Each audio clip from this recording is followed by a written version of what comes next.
ahead and get started with the first. Will that get the speaker? Hi. So I'm speaking on Affective Network Social Media and the Gender Work of Resource Rescue. And so first thing to point out is just that in the world of thoroughbred horse racing, the top levels, the most powerful visible positions tend to be held by men overwhelmingly, of owners, trainers, jockeys, and racetrack executives. Horse racing also faces a problem with what happens to horses after their racing careers are over or their breeding careers. And in fact, most rescue of horses after that takes place is done by women.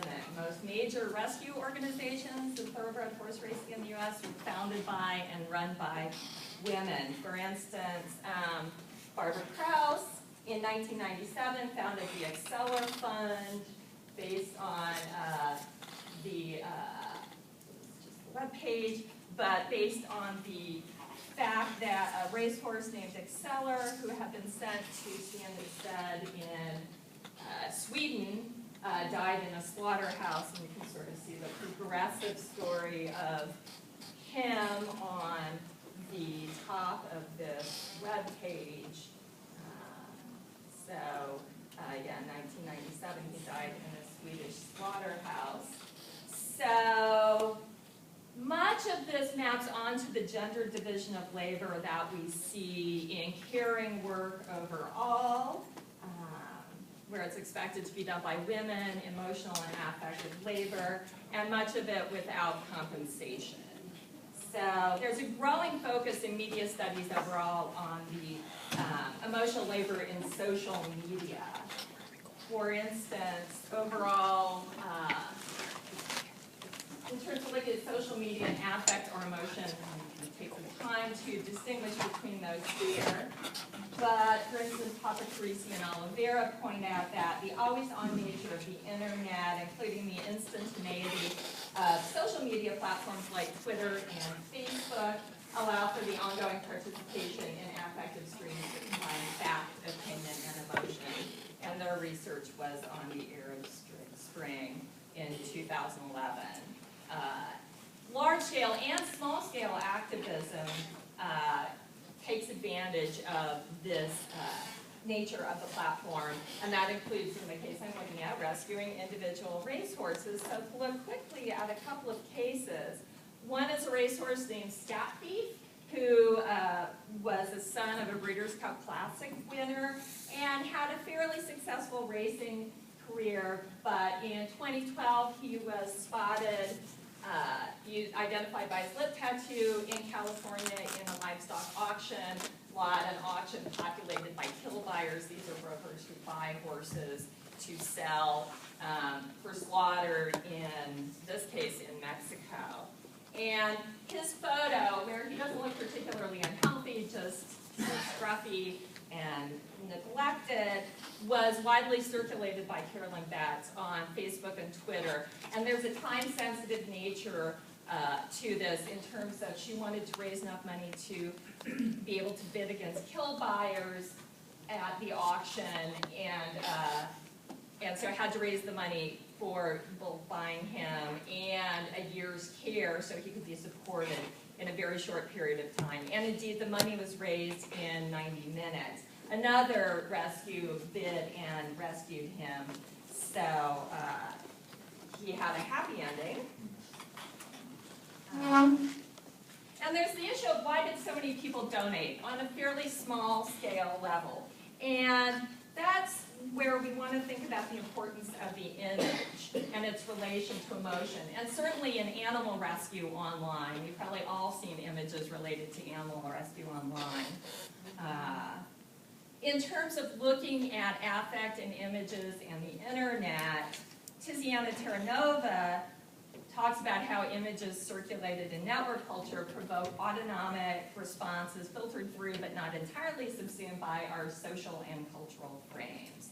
So in the case of Scat Thief, he became identifiable in a palpable way. We knew who he was through his lip tattoo. He coexisted in time and digital space with us on that auction lot at the same time with the friends and followers of the rescue. He also had a narrative then. People could look up his race record online. There was a rise and then a fall in this narrative and a mystery. Where was he between his last workout in March 2010 and the day he appeared on the auction lot in February 2012? So the use of the animal body to stir emotion and rescue, as I've mentioned, is very important, whether it's positive in order to make the animal seem adoptable and desirable, or negative in order to inspire outrage and donations and lay the groundwork for future adoption. This is obviously a common device we've probably all seen on social media. So we can also take the example of Bebop Baby, who is a thoroughbred who was part of an extreme neglect and abuse case on a thoroughbred farm in Louisiana. The images that were circulated on social media of these horses, including her through Louisiana Horse Rescue Association and Donna Keene of Remember Me Rescue in Texas. And I'm going to tell you this story has a happy ending. So this slide is going to be a little disturbing, but there's a happy ending and an after slide. So here's a slide that circulated, an image that circulated of her. Tens and tens of dead horses and other animals and emaciated animals were found on this farm. She was a 15-year-old thoroughbred mare. Thousands of likes were generated on Remember Me Rescue's page very quickly. And here she is today. Oh, I told you I'd have a happy ending. Okay. There, I just did some affective labor. All right. So what's the significance? If we look at affective labor in the online world, we see that if it's masculinely gendered, things like open source coding and other things like that tend to be lauded.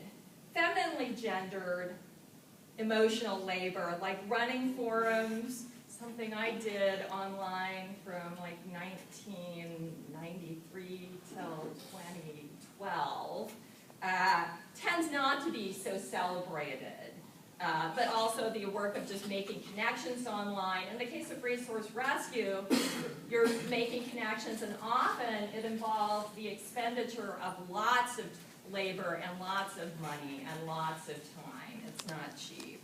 But that it's not seen as real work. And if you look at books like Empire by Hart and Negri or Tiziana Terranova's work, they really point to the affective labor being gendered and femininely gendered labor not being celebrated or acknowledged. There's also the issue of whether affective labor is counter-hegemonic or hegemonic. Jody Dean argues that affective labor is already captured by the institutional ideological forces. For instance, if you look at the work done by a lot of fandoms, that also falls into this category. A lot of people point out that this is actually helping hegemonic institutions in the entertainment industry. Certainly, research in caring professions on emotional labor shows that when men exhibit emotionally and socially supportive abilities in work and other forms of service, they may receive special recognition because women are expected to be naturally adept at emotional labor, but men who display the same facility are transcending their natural limitations. So, there's a question then, in this particular case, of what degree Racehorse Rescue is anti-hegemonic. Is it resisting the structures, patriarchal structures of the racing industry? But to what degree does it support the institutions of racing by helping take care of a pesky image problem that the racing industry has, and now it doesn't have to devote many resources to dealing with, and through the expenditure of lots of money and effort.